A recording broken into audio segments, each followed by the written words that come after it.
Merci pour votre confiance et fidélité à la chaîne mère. Il est 13h à Bamako.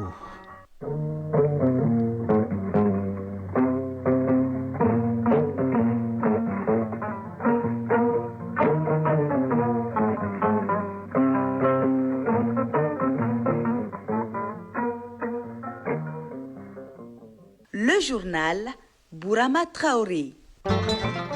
Mesdames et messieurs, bonjour et bienvenue dans la deuxième édition de Mali Actualité, les titres.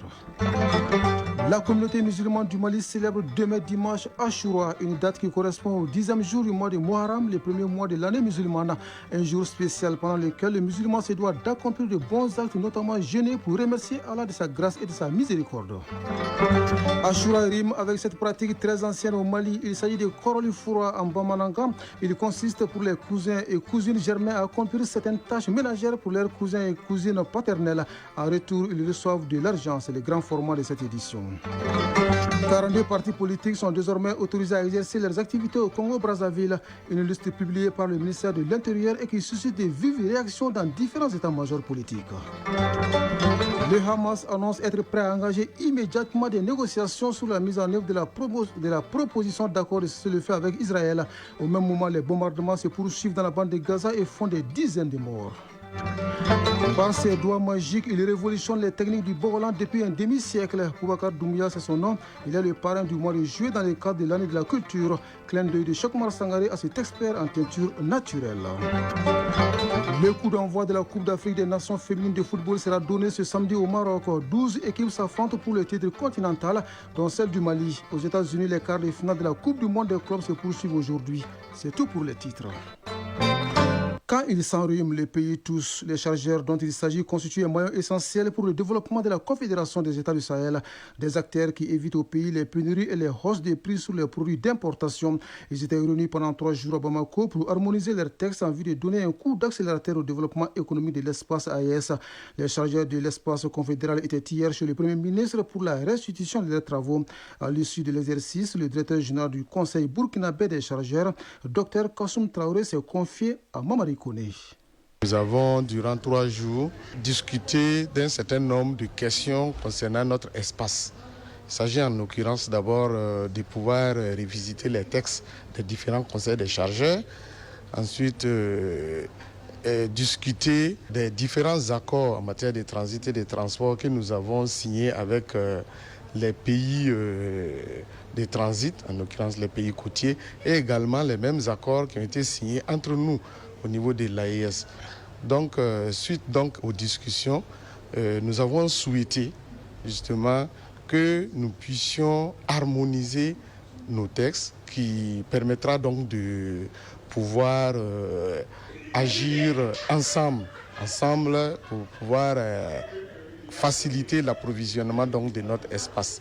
Il a aussi été noté que nous puissions également au niveau de notre espace faciliter la libre circulation des personnes et des marchandises.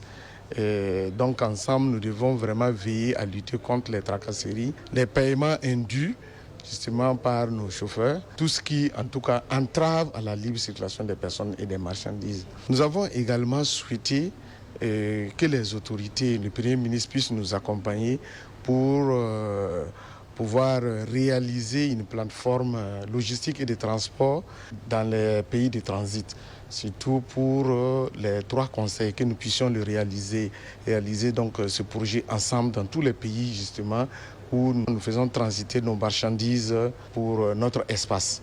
Donc au finish, il faut dire que cette réunion a pu dégager des recommandations. C'est ces recommandations que nous avons portées donc au Premier ministre et demandé vraiment son accompagnement pour la mise en œuvre.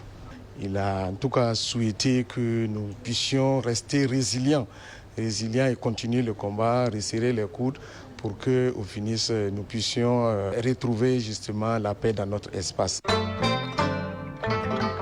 En Algérie, Boualem Sansal ne va pas se pourvoir en cassation selon la présidente du comité de soutien international à l'écrivain franco-algérien. Compte tenu de l'état de la justice en Algérie, il n'a aucune chance en cassation pour faire requalifier son infraction selon l'ancienne ministre. Boualem Sansal a été condamné à 5 ans de prison pour atteinte à l'unité nationale. Pas de condamnation aux Comores. Le pays célèbre plutôt demain dimanche le 50e anniversaire de son indépendance. Selon un conseiller spécial du président Azali Assoumani en charge des questions politiques, le pays peut se targuer d'avoir enregistré des acquis importants dans le domaine de l'éducation et de la santé. De 3 ou 4 docteurs à l'indépendance, les Comores comptent aujourd'hui plus de 200 médecins. De son côté, l'opposition dénonce les limites démocratiques du régime. L'opposition vend debout également au Congo-Brazzaville contre la liste des 42 partis politiques désormais autorisés à exercer des activités dans le pays. Le ministère de l'Intérieur a publié jeudi la liste de ces formations politiques. Cette liste suscite donc de vives réactions dans différents états-majors politiques. C'est une volonté de réduire au silence l'opposition qui a commencé à parler de la candidature unique à la présidentielle de 2026, déclare le président du Parti social-démocrate congolais. En revanche, un responsable du Parti congolais du travail s'est dit satisfait de la décision et affirme que les partis retenus respectent la loi sur le financement. La Centrafrique, quant à elle, compte une cinquantaine de partis politiques qui animent la vie politique. Certains de ces partis regroupés au sein du bloc républicain pour la défense de la Constitution exigent la démission du gouvernement. Ils dénoncent la gestion de l'explosion d'un transformateur électrique qui avait coûté la vie à une vingtaine d'élèves, blessant au moins 260 autres le 25 juin dernier alors qu'ils composaient le bac. Cette plateforme d'opposition a également demandé le report des élections à venir et la nécessité d'un dialogue pour décrisper la tension politique dans le pays. Tension qu'il faut également décrisper dans les Grands Lacs. Le président rwandais Paul Kagame était hier devant la presse. Il est revenu sur l'accord de paix signé à Washington le 27 juin dernier entre son pays et la RDC sous l'égide des États-Unis. Le chef de l'État rwandais s'est dit reconnaissant envers son homologue américain Donald Trump, mais insiste-t-il, la réussite de l'accord de paix ne dépend pas de la responsabilité des États-Unis. C'est à ceux qui ont trouvé un accord de l'implémenter, a-t-il conclu. Un autre accord en voie d'être conclu, c'est celui de cessez-le-feu entre le Hamas et Israël. Le mouvement islamiste palestinien a annoncé hier être prêt à engager immédiatement des négociations sur la mise en œuvre de la proposition d'accord de cessez-le-feu avec Israël. Le président américain Donald Trump avait donné 24 heures au Hamas pour répondre à cette proposition. Au même moment, l'armée israélienne poursuit son offensive dans la bande de Gaza. La défense civile fait état de 52 Palestiniens tués dans les bombardements israéliens. Enfin, au même moment, la Cour suprême des États-Unis autorise le président Donald Trump à expulser 8 migrants sans papier vers le Soudan du Sud. Depuis un mois, les 8 hommes, tous condamnés pour des crimes graves aux États-Unis, étaient détenus à la base militaire américaine de Djibouti, origine du Vietnam, de la Corée du Sud, du Laos, de Cuba, du Mexique et de la Birmanie. En l'absence de l'accord de leurs pays respectifs pour les accueillir, les États-Unis les avaient expulsés vers le Soudan du Sud avec lequel ils ont négocié une sorte de partenariat.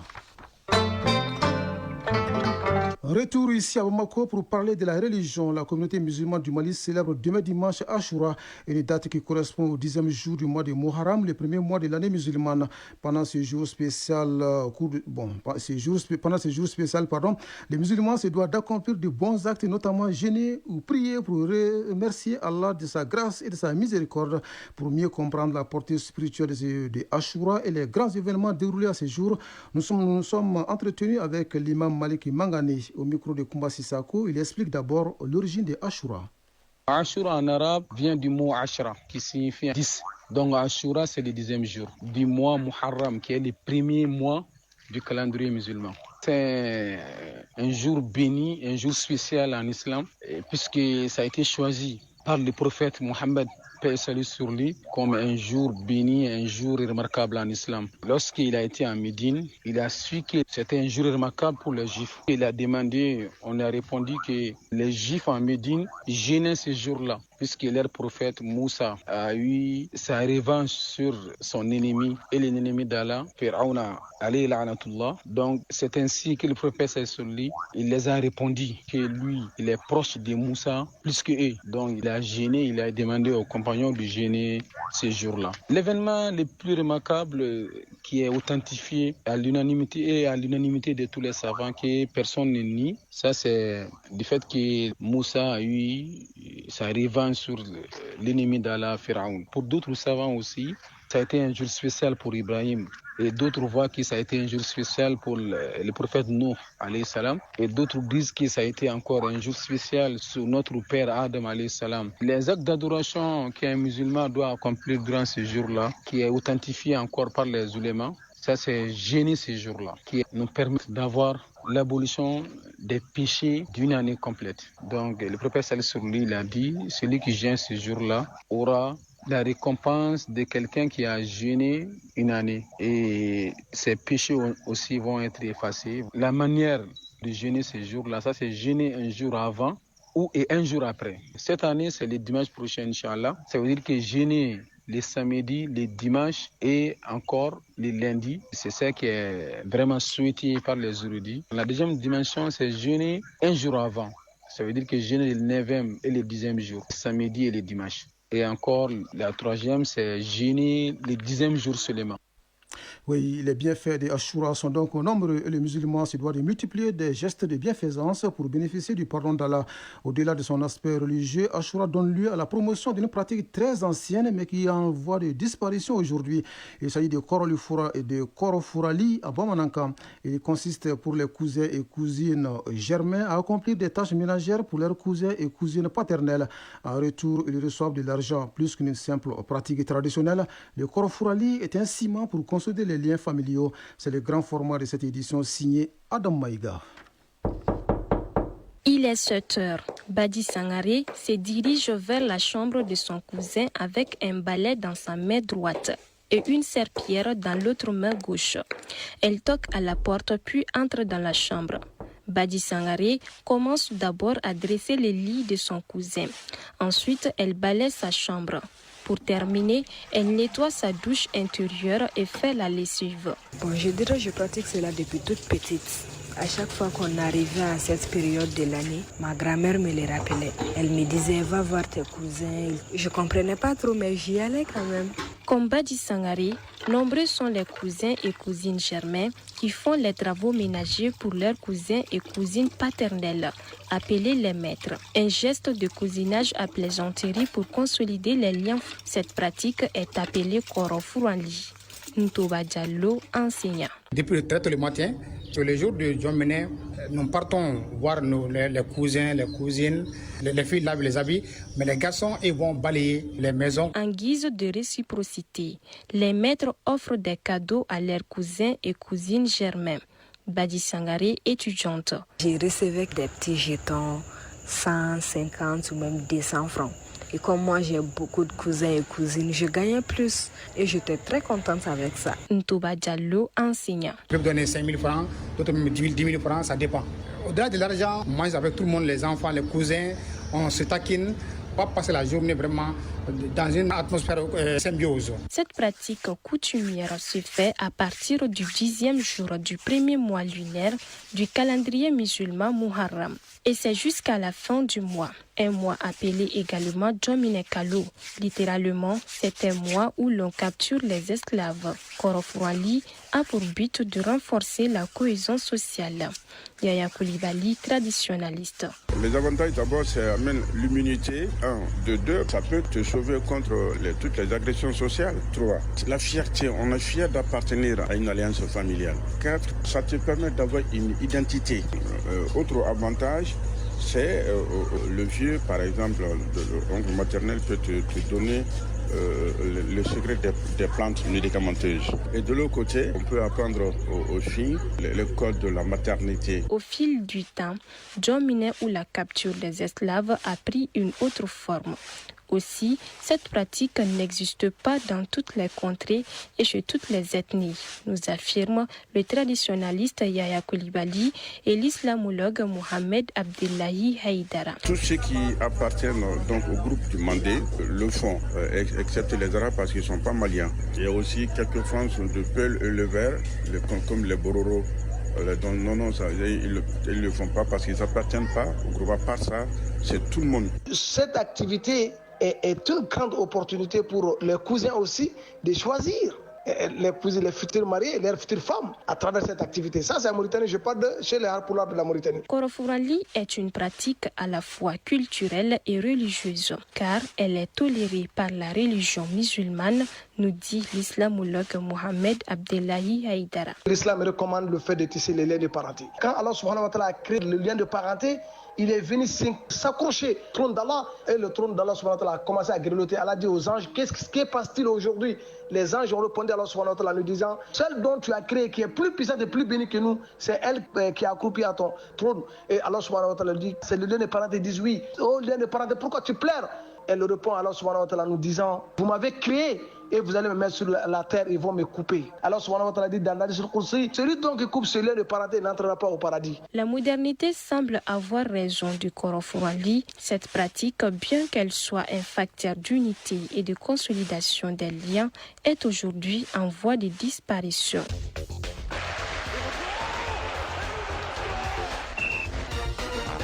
L'actu des sports, le coup d'envoi de la Coupe d'Afrique des Nations féminines de football sera donné dans quelques heures au Maroc. 12 équipes s'affrontent pour le titre continental, dont celle du Mali. Hors du continent, aux États-Unis, les quarts de finale de la Coupe du Monde des clubs ont débuté hier et se poursuivent aujourd'hui. Chelsea affronte Fluminense en demi-finale après sa victoire ce samedi sur Palmeiras, 2-1 en quart de finale. La synthèse de l'actualité sportive porte la signature de Famou Djourté.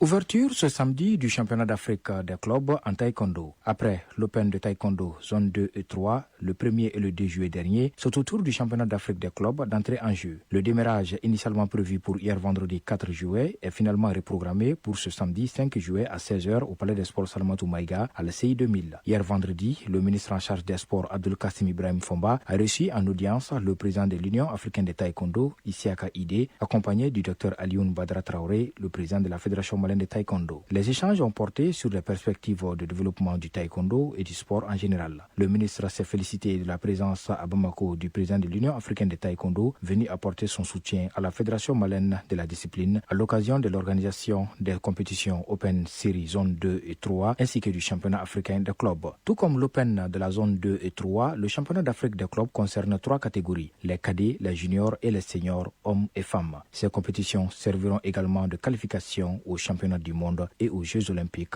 Los Angeles 2028. Football, à partir de ce 5 juillet jusqu'au 26, la CAN senior féminine se déroulera au Maroc. La compétition était initialement prévue pour 2024, mais reportée pour éviter de chevaucher les Jeux Olympiques de Paris 2024. 12 équipes réparties en 3 groupes s'affronteront dans 6 stades répartis sur 5 villes dans un format de groupe suivi d'élimination directe. Dans le groupe A, le Maroc, pays hôte et finaliste de l'édition 2022, compte sur le soutien du public local. La Zambie, médaille de bronze en 2022, est renforcée par le retour de sa vedette Barbara Banda. Le Sénégal et la République démocratique du Congo complètent le groupe A. Dans le groupe B, le Nigeria, vainqueur de la compétition 9 fois, est le grand favori. La Tunisie, l'Algérie et le Botswana tenteront aussi de se qualifier pour les phases suivantes. On retrouve dans le groupe C l'Afrique du Sud, championne en titre, mais aussi le Ghana. La Tanzanie et le Mali qui complètent ce groupe chercheront à créer la surprise. Les 2 meilleures équipes de chaque groupe ainsi que les 2 meilleurs troisièmes accéderont au quart de finale. Les envois spéciaux de l'ORTM pour la CAN féminine senior 2024 qui se joue en 2025 au Royaume chérifien sont Assa Soumaré et Oumar Traoré. Toujours en football, mais cette fois au plan local, l'équipe des aéroports du Mali remporte l'édition 2025 du tournoi corporatif dénommé Coupe Corpo organisé par l'Union nationale des travailleurs du Mali UNTM. La compétition a commencé le 1er mai 2025. La finale met aux prises ce vendredi 4 juillet au stade Mamadou Konaté, l'agence pour l'emploi des jeunes APEJ et l'équipe des aéroports du Mali. L'équipe des aéroports du Mali s'est imposée 2-0. Les 2 buts ont été inscrits en première période. C'est le ministre de la fonction publique et du dialogue social, Dr Fassoum Koulibaly, qui a présidé la finale de l'édition 2025 de la Coupe Corpo. Il avait à ses côtés Yacouba Katile, le secrétaire général de l'UNTM, ainsi que d'autres invités de renom. Hors du continent, début des quarts de finale de la Coupe du monde des clubs de football. Ce vendredi, le club brésilien Fluminense s'est qualifié pour les demi-finales en battant la formation saoudienne d'Al Hilal 2-1. Fluminense affrontera en demi-finale le vainqueur du match entre Palmeiras et Chelsea. Cet après-midi, à 16h, le Paris Saint-Germain joue contre le Bayern Munich. La dernière affiche des quarts de finale met aux prises à 20h le Real Madrid et Dortmund. Balle au panier pour terminer, l'équipe nationale des moins de 19 ans garçons du Mali n'occupera pas la dernière place de la Coupe du monde de basketball des moins de 19 ans qui se joue en Suisse. En match de classement, le Mali s'est imposé largement hier vendredi face à la Jordanie 91-50, soit 41 points d'écart. À défaut donc du trophée ou encore d'une médaille, les Aiglons finiront au pire des cas à une place comprise entre les 9e et 12e places. Pour son prochain match de classement, le Mali jouera contre le vainqueur du match entre la Chine et la France. Ces 2 équipes ont été également éliminées de la course au titre au stade des 8e de finale. Page Mali Culture 2025. Par ses doigts magiques, il révolutionne les techniques du Bogolan depuis un demi-siècle. Boubacar Doumbouya, c'est de lui qu'il s'agit, œuvre à l'apprentissage et à la promotion des teintures traditionnelles à travers son atelier Le Ndombo installé à Ségou. En cette année de la culture, le département de tutelle lui rend hommage en le choisissant comme parrain du mois de juillet. Une récompense de ses multiples efforts en faveur de la souveraineté culturelle du Mali. Clin d'œil de Cheikh Oumar Sangaré à cet expert en teinture naturelle. Du haut de ses 72 hivernages, Boubacar Doumbia garde constamment et en toutes circonstances son calme olympien. Il fait preuve d'une grande modestie verbale. Pourtant, c'est un membre important de l'élite des arts avec une connaissance avérée des plantes tinctoriales.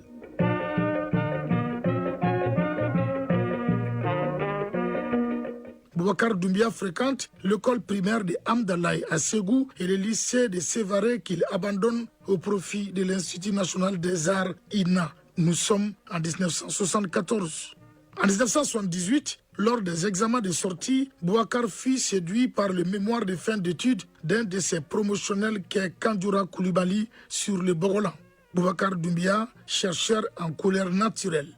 Après la sortie, lorsque nous nous sommes retrouvés autour de cette technique traditionnelle de teinture, Kandjoura Koulibaly avec Suleiman Goro, Kéritigi Dambélé, Madame Dadiogo Nene Cham, Baba Fallou Keita et moi-même, on a jugé utile de mettre au point une association. Et cette association s'appelle le groupe Bogolan Kassobane. Et l'objectif visé par cette association, c'était comment vulgariser cette technique traditionnelle et comment innover cette technique traditionnelle afin d'en faire en quelque sorte un pilier pour le développement. Après l'INA, Boubacar Doumbia enseigne les dessins à l'Institut pédagogique général IPEG de Direy, à l'École normale des Sangs, à l'École normale technique féminine ENTF de Banankoro et au lycée Cabral de Ségou. Puis, il prend la disponibilité administrative pour mieux exercer son métier d'artiste. C'est ainsi qu'il crée en 1990 le Ndomo, une entreprise à vocation sociale où sont installés de façon autonome une vingtaine de maîtres artisans aux côtés desquels on retrouve un nombre important d'apprenants. Cet atelier est un véritable conservatoire des techniques de teinture naturelle.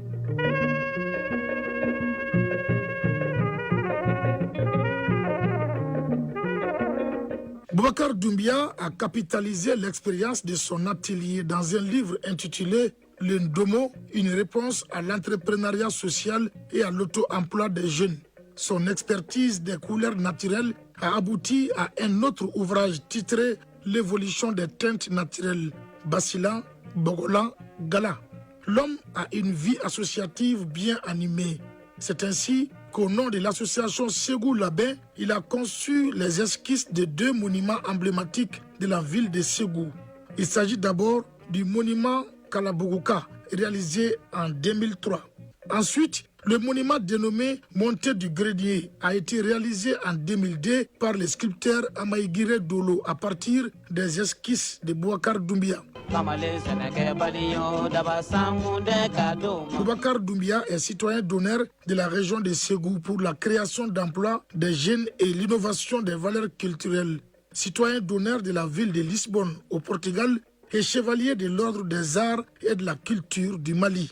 Il entend continuer à promouvoir les Bogolan comme contribution à la souveraineté du Mali. Des prix, Boubacar en a à revendre à l'image du prix meilleur décor au FESPACO au Burkina Faso et au MTN en Afrique du Sud pour le film Gimba de Cheikh Oumar Sissoko, prix UNESCO pour la créativité décerné lors du CIAO en 2010 et le prix Harubuntu décerné par le Luxembourg pour l'innovation du savoir-faire local en teinture naturelle.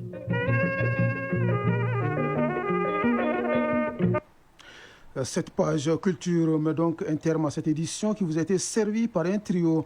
À la mise en onde, Alimata Ouattara, à la mise en ligne, Badi Touré, au micro, Brahma Traoré. Retrouvez tout à l'heure Mohamed Sangaré pour le journal interrégional suivi de la lecture des avis et communiqués avec Astan Tangara. Les prochains rendez-vous avec l'information, c'est à 19h30. Grand merci à vous de nous avoir suivis. Très belle fin de journée à vous, où que vous soyez.